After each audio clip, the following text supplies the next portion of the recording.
Good evening, everyone, and welcome to One Healthy Boston's Facebook Live. I'm Kristen Perfettio. One Healthy Boston is a community resource created for you to achieve overall health and wellness. It's brought to you by WCVB TV and South Shore Health. And tonight, I'm joined by Emily McPhee, a registered dietitian at South Shore Health. We're going to be talking about heart health and nutrition because February is American Heart Month. Yes, it is. And we have lots to talk about because I think this is such a great topic, in helping to prevent heart disease. We want to welcome any of our viewers who are joining us this evening to send in some of their questions to Emily. You may have some questions about how to prevent heart disease or maybe just some general nutrition questions overall. So let's get right to it. I think we're going to have a good time tonight, Emily. Thank you for having me, Kristen. Well, thank you so much for joining us. I appreciate it. Let's just jump right in. From a nutritional standpoint, what is the best way to prevent heart disease in general? One of the best eating patterns to follow to prevent heart disease is a Mediterranean-like eating pattern. I don't know if you've ever heard of that before. It's kind of big. I have, actually. Yes. And what I love about the Mediterranean eating pattern is it kind of includes everything. But what it really emphasizes is a lot of the plants. It really focuses on lots of vegetables, fruit, choosing whole grains, beans, heart-healthy fats, which we're going to talk about today. And it's low to moderate amounts of protein from animal products, such as dairy and meat, and mainly it focuses more on fish and chicken, poultry, foods like that. And it got its name because certain countries had adapted this type of lifestyle for some time, right? Yes, and they found that those populations tended to have lower rates of heart disease. So what is it about their lifestyle that they figured out that most Americans haven't yet? You know what? I'm not quite sure yet, but it seems to be working for them, and a lot of people are adopting this diet, and it's shown to really help prevent that heart disease. So terrific. Might as well follow suit. Can you give us some examples of what Mediterranean dishes might be like? Like what would be a typical Mediterranean dish at home if someone were to make one? Yes, absolutely. So a Mediterranean dish would probably be at least half your plate would be vegetables, whether it be dark leafy greens, any kind of vegetable you really like, and then it might include protein from either beans or some nice healthy fatty fish like salmon, and then including some sort of whole grain, whether it be quinoa, brown rice, anything like that. Okay, that sounds delicious. Yes, I'm already hungry. It's dinner time. Yes, exactly. We have a question from Debbie, and she wants to know: is vegan or plant-based diets best? It's really individualized. There are some studies that show that a plant-based or vegan diet can really help prevent heart disease. But either way, you don't necessarily have to follow a vegan diet to be heart healthy. But choosing a more plant-based diet, which is kind of what the Mediterranean diet focuses on, has a lot of benefits. Okay. Yes. What are some foods that most people should overall avoid in order to achieve heart health? Overall avoid. Well, my theory is all of your favorite foods can be included in a heart-healthy diet. But if we're talking about foods to limit, I would say cutting back on the really processed foods, the high sugar, high saturated fat foods. Most of those foods that come in a package that you see in the grocery aisle, like the cookies, the cakes, items like that. So limiting those and treating them like treats is ideal. And fats seem to have taken a bad rap lately, right? I mean, is it good overall just to cut all fats out from your diet? Oh, absolutely not. I'm glad you asked that. So remember the whole low-fat diet craze? I think that was back in the 90s. Well, that's kind of been proven to be inaccurate. We do need fat in our diet. It helps us absorb certain vitamins. It helps us stay fuller longer because it takes longer to break down. There's a lot of good qualities to fat, but it's really more the type of fat that you're eating. The fats that we want to limit are the saturated fats. So that's found in a lot of those processed foods we were talking about. It's found in the high-fat animal meats like steak. If it's really marbled through, there's going to be more saturated fat in there. And some high-fat dairy. Long story short, some studies are suggesting that high-fat dairy is actually okay. But right now, the Heart Association still recommends low-fat dairy because it does have it is a source of saturated fat.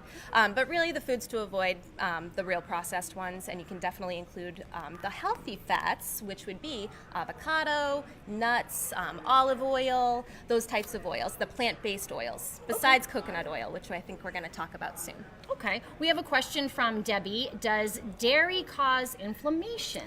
Not necessarily. There are some studies that show that people who are prone to inflammation might might struggle with dairy, it really doesn't necessarily have to be removed from your diet.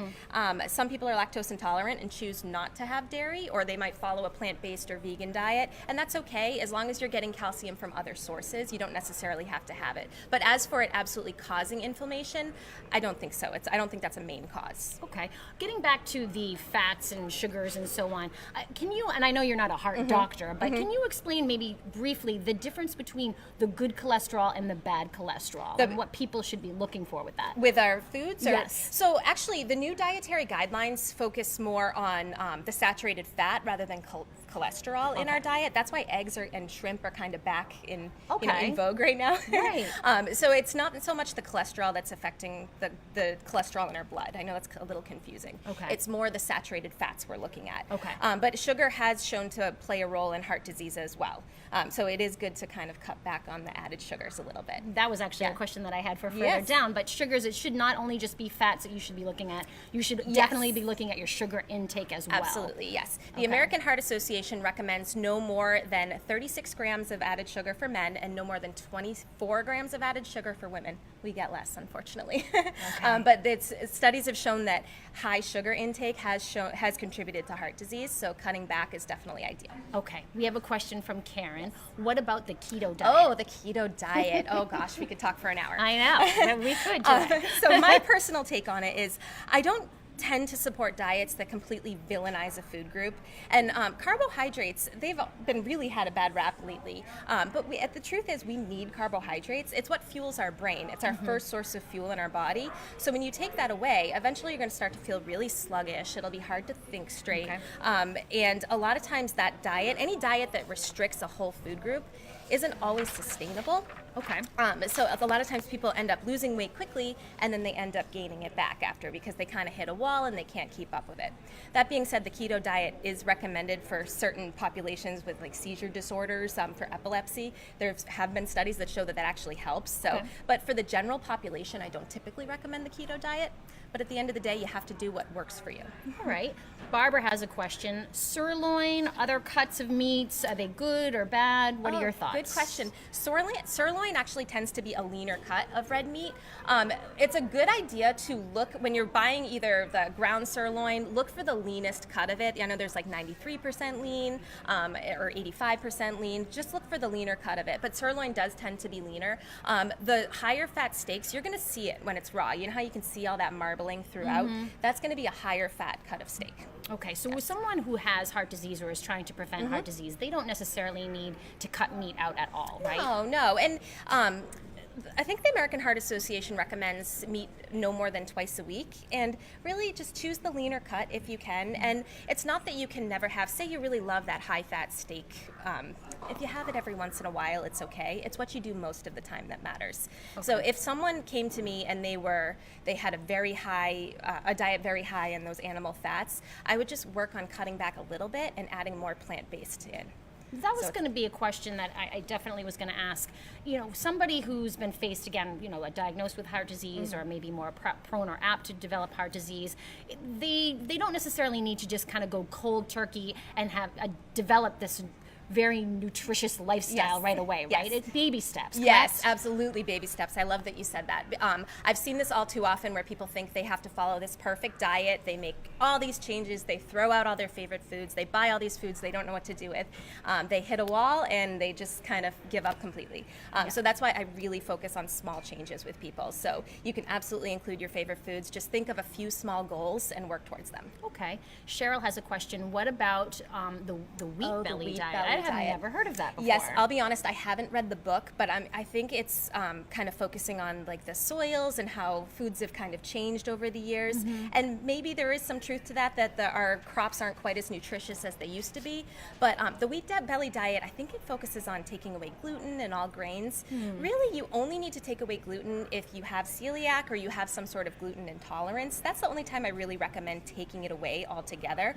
Or I know there are some people who just don't have gluten because they feel better if they don't. And that's okay, you can do that, but it's not that the whole world necessarily has to cut it out. Okay, that's a great question. I know a lot of people who have been on gluten diets. What about the trend right now of diets that are tailored to your body type, if you will. You hear of these, eat a certain way because your body is shaped a certain way. Yes. What about that? As with any diet, I recommend that people look into the studies behind them. Some of these diets, they don't really have any science to back it up, and that's what is kind of unique about dietitians is we can't really recommend just random nutrition facts. Everything that we recommend has to be backed up by evidence-based science. Okay. Yes. Diane, please discuss moderation and portion control. Oh, yes. Okay. So it is really a balanced diet does come down to moderation. I'm sure you hear it all the time. Everything in moderation. If you're thinking about working on portion control, I'd say the first thing to start doing is read labels.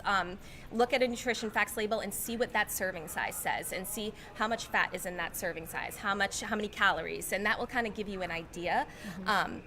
Working one-on-one with a dietitian can help you figure out exactly how much you as an individual might need. But it really does come down to, if you're kind of thinking about moderation and portion control with a meal, including, like if you wanted to include red meat with your diet, just have it take up a quarter of your plate. Have half your plate be non-starchy vegetables, a quarter of your plate be a whole grain, and a quarter of your plate be that meat or whatever type of protein you're looking for. Oh, good tip. Andrew wants to know, what is the perfect diet? The perfect diet is what works for you. Really, no, there is no perfect diet, I believe. You have to allow yourself to have those treats sometimes, and approaching things with a realistic way of looking at it is important. Okay, I'm sorry, I didn't mean to cut you off in case you had a thought there, but I was thinking also when you were talking about the labels, when you turn a package around and you look at labels, they can be so confusing. Yes. What are really the key things when you read a label that you should be taking away from that? That you should be taking away from? It kind of depends on what you're looking for. Say someone has diabetes, then they should be looking at serving size, carbohydrate, fiber. If you have heart disease, you should be looking at all that, plus the saturated fat and the total fat, and what is an unsaturated fat and what is the saturated fat coming from. But the first thing to look at, serving size always, because if you're eating the whole box of something, you're going to get quadruple whatever those numbers say. But really choosing higher fiber foods, which usually means something with a whole grain or a vegetable or a fruit in it, looking for less added sugar, which will make it will be a little bit easier in the next probably year or so. They're changing the food labels. I don't know if you've seen them right now. I have not. No, some of them are out. It's actually saying how much of an added sugar is in a food, which will be really helpful. Very So helpful. if you're trying to keep it under that 24 or 36 grams every day, you'll know exactly how much sugar is in that serving. Terrific. That's such a good Yes, change. yes. Jane has a comment on a documentary, What the Health? Any thoughts? Oh, What the Health? I believe. I'm not sure. I haven't seen What the Health.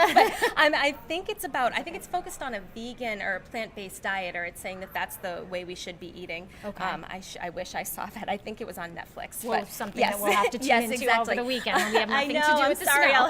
I'll have to tune in on that. But like I said, a plant-based diet is very healthy. The only thing, just make sure that you're getting enough protein, and usually that's going to be from beans, tofu, whole grains, types of foods like that. Okay. For someone who has been diagnosed with heart disease and they decide to make a change with their nutrition, are there certain things that they need to keep in mind if they're on medications? Are there foods that just don't jive with your medication? Yes, with certain medications, absolutely. Like an example, if someone's on warfarin, which is a blood thinner, they have to be careful of their vitamin K intake, which is in a lot of those dark leafy green vegetables, because it can kind of interact incorrectly, and it causes or it can increase the thickness of your blood when we want your blood thinner.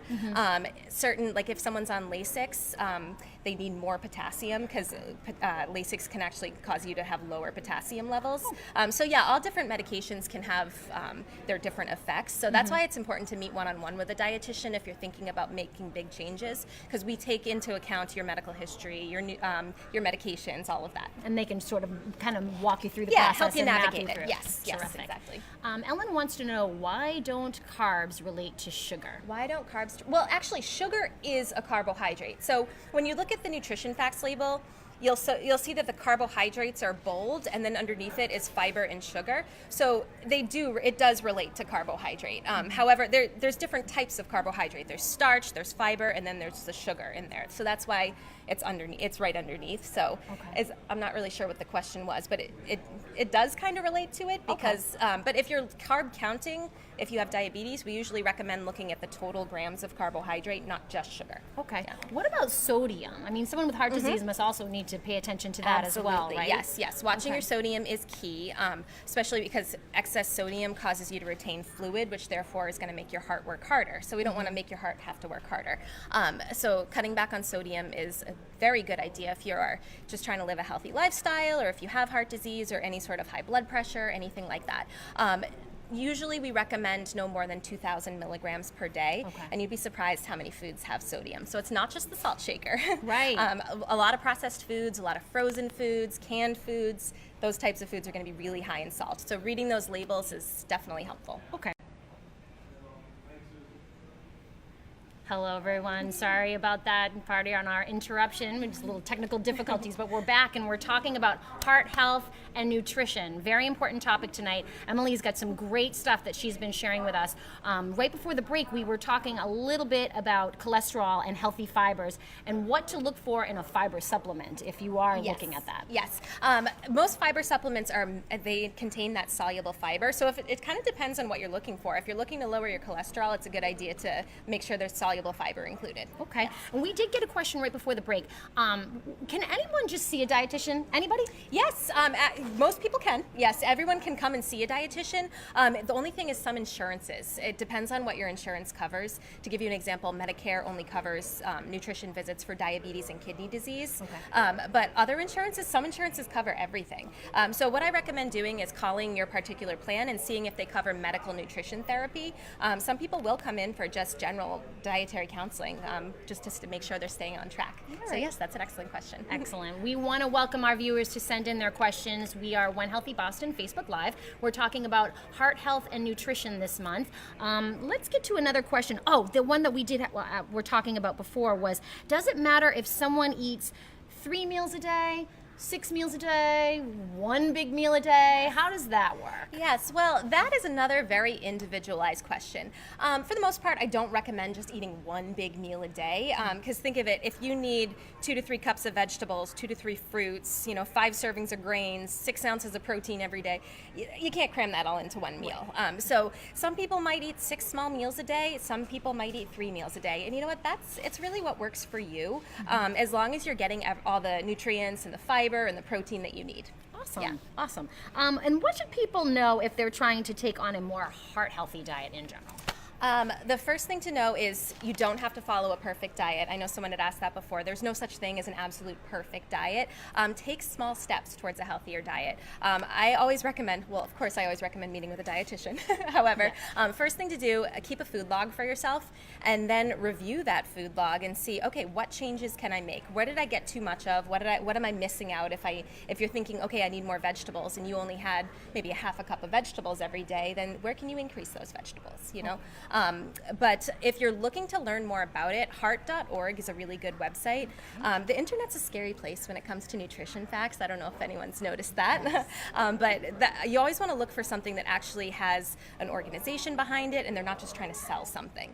So I'd say if you're looking to learn more about heart health, either meet with a dietitian, go on heart.org, and think small, realistic changes. Okay, great. We have a question from Sean. How much soda along with water is okay? Oh, okay. Well, it depends on what kind of soda you're having.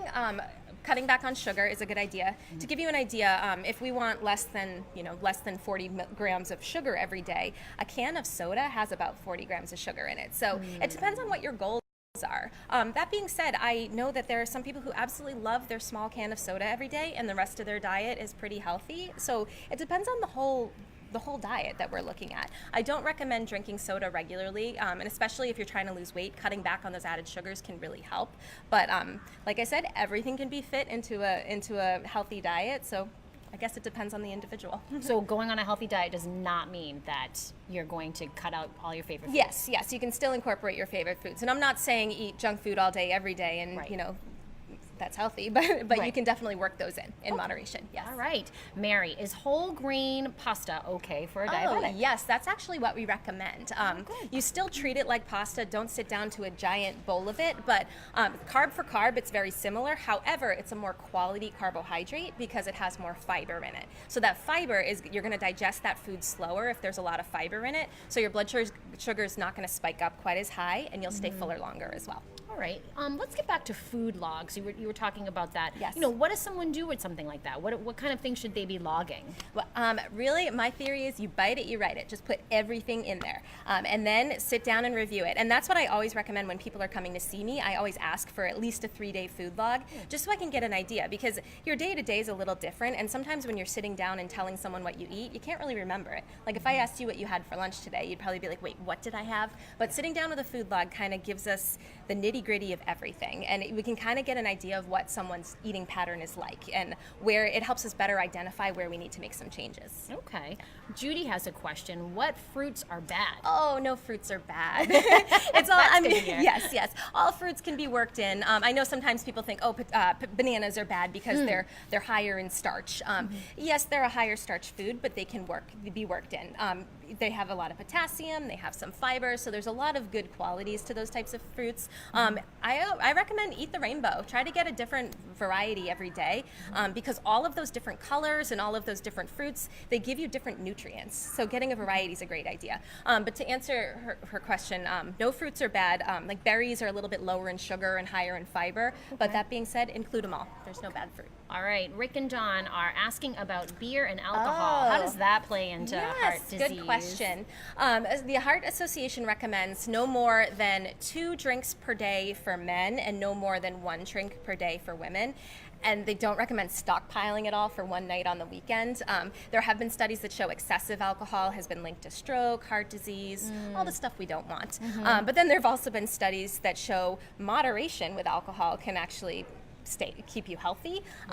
If someone, I wouldn't recommend, start drinking for heart health, but if you do drink and you're keeping it within moderation, it can definitely be worked in. There have definitely been studies over the years too that I feel have at least promoted that red wine may help with heart disease, I should say, or prevent it at least. What are your thoughts on that? Yeah, so again, it's all different studies. Studies have shown that the antioxidants in red wine can actually help lower that LDL cholesterol, which is the one that we want low.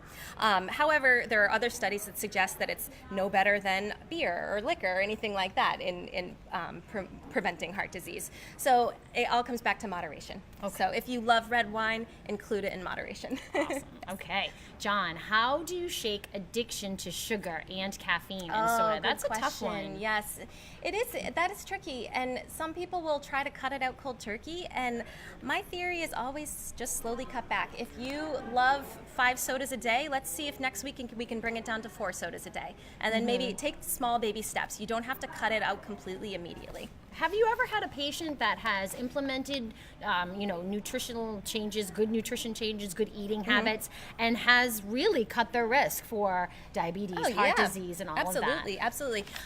When we see people with diabetes, with high hemoglobin A1C or high cholesterol or anything like that, making these dietary changes can really bring those numbers down. So knowing your numbers, that's a big thing too. Knowing your lipid panel, so your LDL cholesterol, your total cholesterol, your triglycerides, everything like that. If you have diabetes in your family, knowing what your A1C is, what your fasting blood sugar is, that knowledge is power. So if you know that your numbers are a little high, see where you can take steps to kind of get those numbers lower. But nutrition can play a huge role in that. Okay.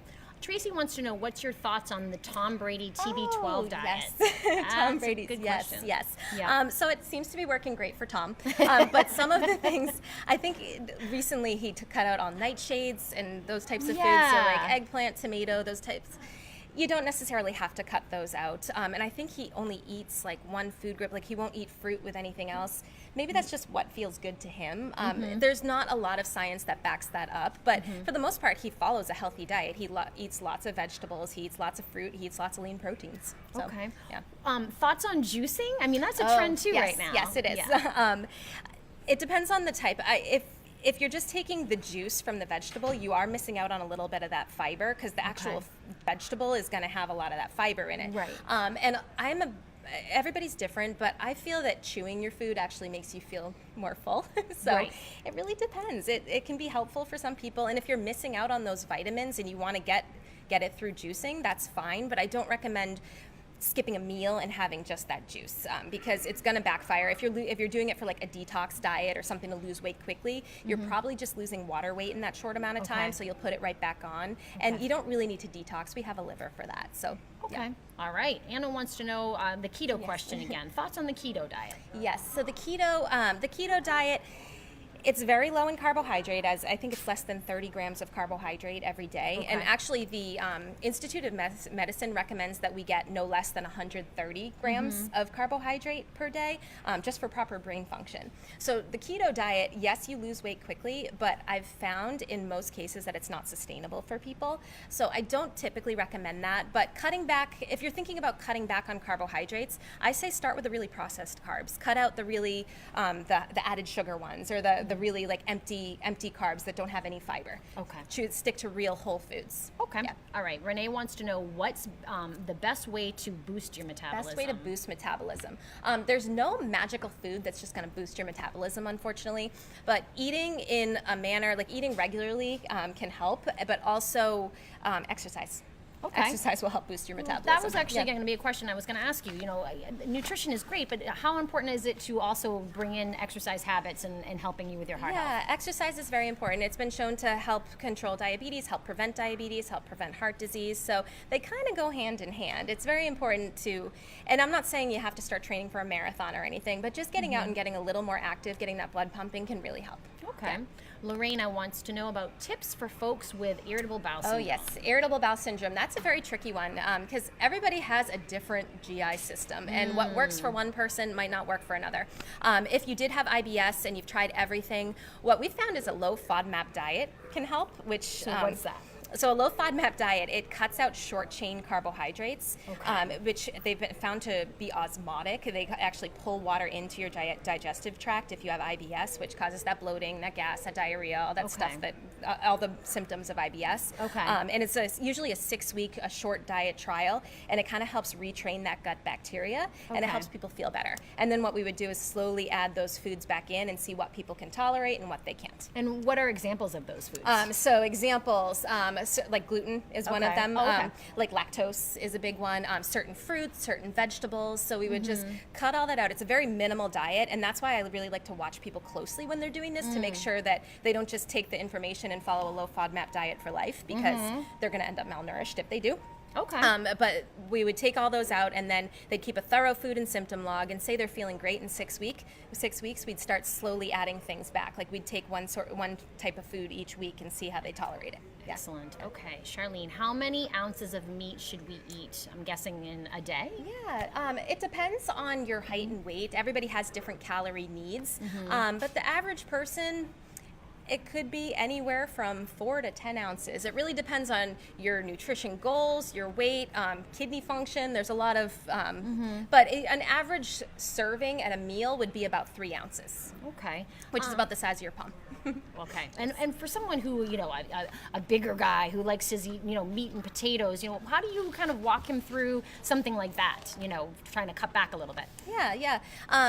I guess the first thing we would do is see, okay, where do you think you need to make changes, and what's realistic right now? I hate to keep going back to the individual, but it really it depends on the person. Yeah. If this person absolutely hates vegetables, then let's see if we can mash up some cauliflower and put it in his mashed potatoes. You know, like little changes like that can help. Very good, very good. Debbie wants to know your thoughts on diet soda. Thoughts on diet soda? Oh yes. Okay, this is kind of a loaded question, because there are some studies that say, oh, that's the worst thing in the world. There are a lot of people who think it's awful, but the FDA does approve of those artificial sweeteners. So moderation. Don't be chugging Diet Coke all day, every day. But if you if you really love it and you include it, and if you have like one a day, then that's okay. Okay. There was I don't know if it was a trend or if it's still pretty popular, but probiotics. People getting those in their yogurts, and I know that a low-fat dairy type diet is probably more preferred, but can you talk a little bit about that and how that might help? How the probiotics can help? Yeah. So everybody has bacteria in our GI tract, and sometimes the bad bacteria can kind of outweigh the good bacteria, so taking those probiotics can help. And there are so many studies going on about how our microbiome affects our overall health. But taking probiotics, some of them they're not backed up by the FDA, and there's been studies to show that it can actually help with your overall health. health. So it doesn't hurt to take, but you can get it from real food too. So you don't need to take a probiotic, but eating the fermented foods, so like yogurt, you've probably seen kombucha or kimchi, like that.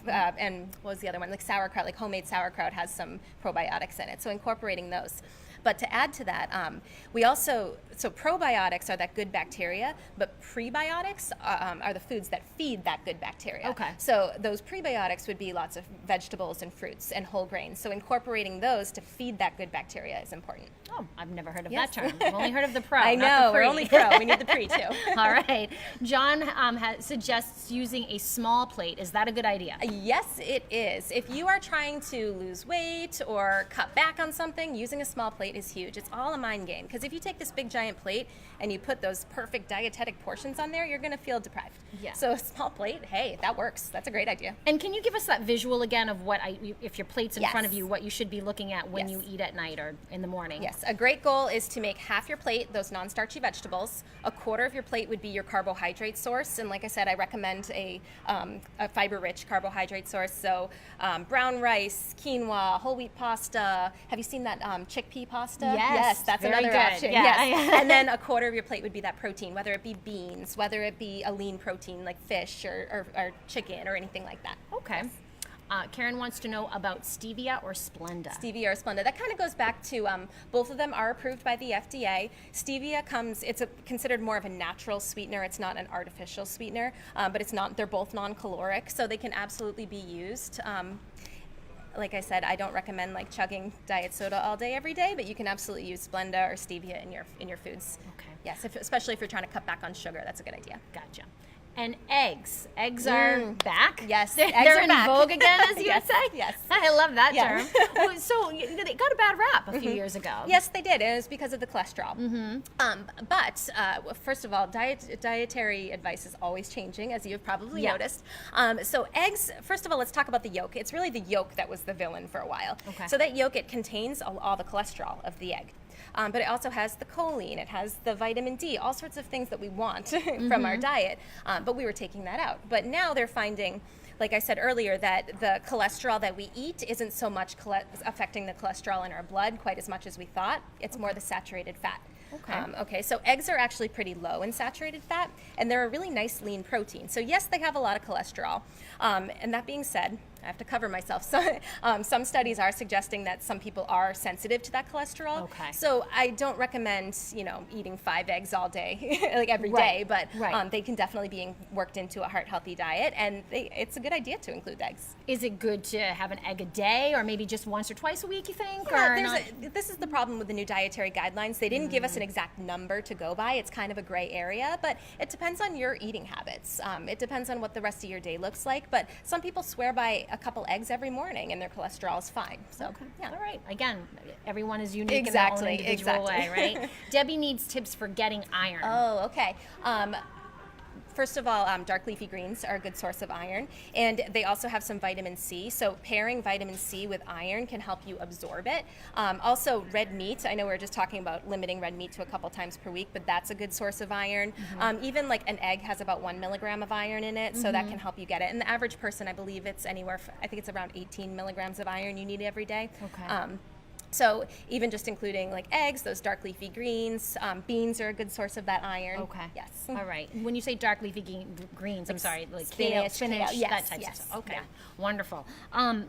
Coconut oil, any type of oils. What type of oils would you suggest in cooking with? Yes. Healthy, lean choices? Yeah. As I said before, nutrition recommendations are always changing because they're always coming out with new science for it. But right now, coconut oil, we don't have enough evidence to say that it's a heart-healthy fat right now because at the end of the day, it's still a saturated fat. Okay. There are some studies suggesting that it's a medium-chain fatty acid, so we use it differently and it's actually healthy, but at the end of the day, it's still a saturated fat. So if you were gonna use it in place of butter, that's fine, but I don't recommend using in place of olive oil or avocado oil or anything like that. Okay. Yes. We have one last question. Yes. I can't believe it already. And I just missed it. Hold on 1 second, Phil. Several have asked about raw versus cooked foods. Ooh, that's a good question. Is this for vegetables, I'm guessing, or meat?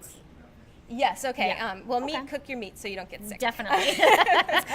But as for vegetables, yes, if you're steaming it, sometimes you do lose a little bit of those vitamins, but you're still getting some. So it's really preference. I'm sure in raw vegetables you're going to get all of the nutrients you need. But if you prefer them cooked, that's okay. But if you're heating it in the oven, you're not going to lose those nutrients. It's really when you steam them. Okay. Yeah. Right. Emily, this has been Yes, thank you. eye-opening and so wonderful to have you here tonight. Thank It you. really was such a great opportunity for you to come in and talk about this. We want to thank everyone, all of our viewers who tuned in and sent us some questions this evening. We really appreciate it. If you missed today's Facebook Live segment, you can get it all again on WCVB TV and log on to onehealthyboston.com. You'll be able to watch it all. Emily, thanks again. We'll Thank see you you. next month. Bye. Bye. Yay.